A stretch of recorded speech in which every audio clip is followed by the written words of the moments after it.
آقا نبی کریم صلی اللہ علیہ وسلم کے پاس ایک صحابی رسول آیا. مفہوم حدیث ایسے ہے کہ یا رسول اللہ مجھے مالی پریشانیاں ہیں. تو رسول نبی کریم صلی اللہ علیہ وسلم نے اس صحابی رسول کو فرمایا کہ تم اللہ کے ایک نام کا ورد کثرت سے کرو. بسم اللہ الرحمن الرحیم. اللہم صلی علی محمد وعلی آلہ وبارک وسلم. لاکھوں کروڑوں درود و سلام امام الانبیاء شافع محشر محمد مصطفیٰ احمد مجتبی صلی اللہ علیہ وسلم اور ان کی آل طیبین طاہرین پر. تو میرے بھائیوں اور میری بہنوں، اللہ رب العزت کے جتنے صفاتی نام ہیں، ان نام سے فائدہ کیسے اٹھانا ہے اور کتنی تعداد میں اگر آپ اسے پڑھیں تو آپ کو فائدہ ہوگا. تو اکثر لوگ جو سوال پوچھتے ہیں کہ مولانا صاحب اگر ہم اللہ کے نام کا ورد کریں تو اس سے ہمیں فائدہ ہوگا؟ تو ضرور اللہ کے نام کے ورد سے آپ کو فائدہ ہوگا. جیسے میں آپ کو بتاؤں، اللہ کا ایک نام ہے المؤمن اور امن دینے والا. تو ظاہر سی بات ہے کہ جو یا مؤمنو یا مؤمنو یا مؤمنو کثرت سے پڑھے گا، اللہ رب العزت اس کو امن دیں گے، اس کی دشمنوں سے حفاظت فرمائیں گے، اس کی حاسدین کے حسد اور شر سے حفاظت فرمائیں گے. یہ تو ایک قانون ہے، جس کو پکارو گے تو وہاں سے جواب ضرور آئے گا. جیسے ہم اس شخص کو جو دل کا مریض ہو،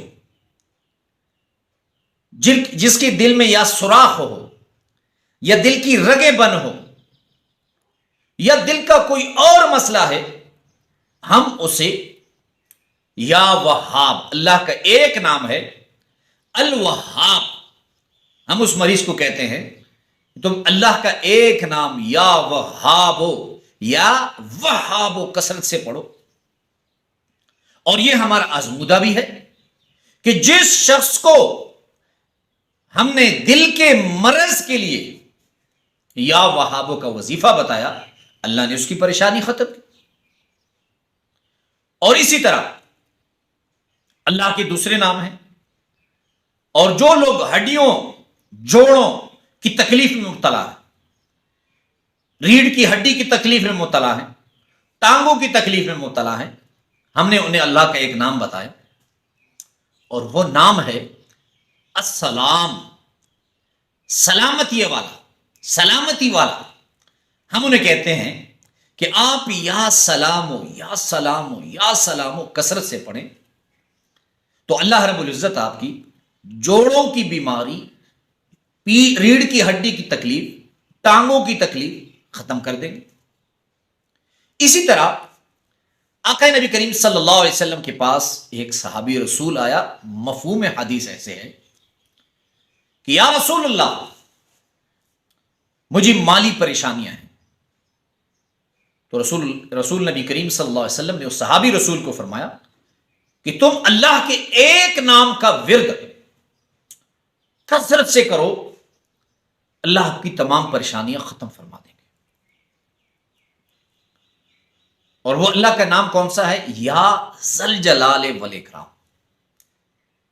اور اللہ کی اس ایک نام میں اتنی برکت ہے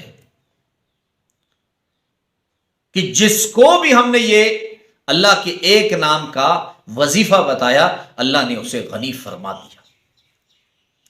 یہ کتنا آسان نام ہے، وضو بغیر وضو کے آپ اسے پڑھ سکتے ہیں. لیکن اب مسئلہ یہ ہے کہ لوگ اللہ کے نام کا وظیفہ کبھی کبھار ان لوگوں سے پوچھ لیتے ہیں جن کو اللہ کے ناموں کا معنی ہی پتہ نہیں ہوتا. تو یہ وظیفہ جو عالم اور جو عامل بھی اس کے بتانے کے لیے شرط یہ ہے کہ اس کو اللہ کے ناموں کے معنی کا جاننا ضروری ہے، پھر وہ یہ وظیفہ لوگوں کو بتائے. دوسرا یہ ایک آرٹ ہے، یہ ایک علم ہے. جیسے ہر نماز کی 3 رکعتیں ہیں، 4 رکعتیں ہیں، رمضان کے روزے 29 یا 30 ہیں، تو اسی طرح ہر پریشانی کے حل کے لیے ایک لاک ہے، اس لاک کو کھولنا ضروری ہے، اور وہ لاک کون سی عادت سے کھولتا ہے یہ ہر کسی کو پتہ نہیں، لیکن بہرحال اس کا آسان حل میں آپ کو بتا رہا ہوں۔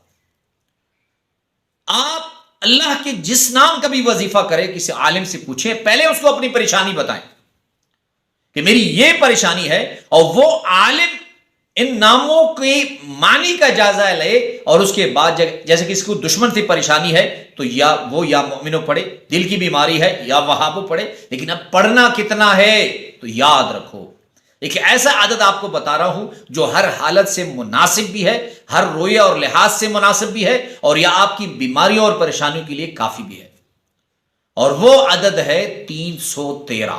313 تو 313 کا عدد یہ ہے کہ جس کو جو بھی پریشانی ہے کسی عالم عامل سے اللہ کے ایک نام معلوم کرے، اور اسے اس کا معنی بھی پوچھے، اس کے بعد اسے پڑھنا شروع کرے، پھر کیسے اللہ آپ کی نہیں سنے گی؟ یہ تو قانون ہے، جس کو پکارو گے وہ آپ کی سنے گا۔ تو اللہ رب العزت آپ کی تمام پریشانیاں اللہ کے ان ناموں کی برکت سے ختم فرما دیں گے۔